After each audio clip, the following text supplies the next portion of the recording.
Welcome to the Learning Pines YouTube. We hope this video helps. In this video, I will explain how to get gobblegums in zombies. Gobblegums are powerful consumables that offer temporary advantages, helping you survive longer and achieve higher rounds. You'll primarily acquire them through gameplay, by simply progressing through rounds and earning liquid divinium. This valuable resource is then used to craft new gobblegums, expanding your collection and strategic options. Let's dive into the specifics of how to maximize your gobblegum acquisition. Liquid divinium is crucial for getting new gobblegums. You'll earn it by playing the game, with drops occurring randomly from defeated zombies. Reaching certain round milestones, like round 7 or round 15, also frequently grants you this valuable resource. Spending points on things like wall buys or the mystery box can also sometimes reward you with a vial of liquid divinium.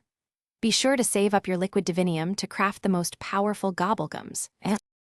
Once you have gobblegums, you'll use them at the gobblegum machine. These machines are scattered across different maps, usually in accessible areas.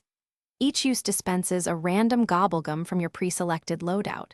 The machine has a cooldown after each use, but it resets at the start of a new round, allowing for quick access to different abilities.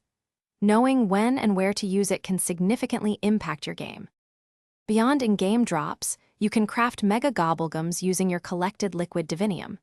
These special gobblegums provide enhanced or entirely unique effects, offering a significant boost to your gameplay.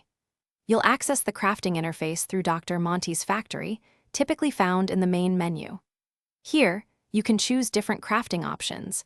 Using more liquid divinium vials at once increases your chances for rarer gobblegums. Crafting is key to building a powerful gobblegum arsenal. Thanks for watching. Consider subscribing if we helped you.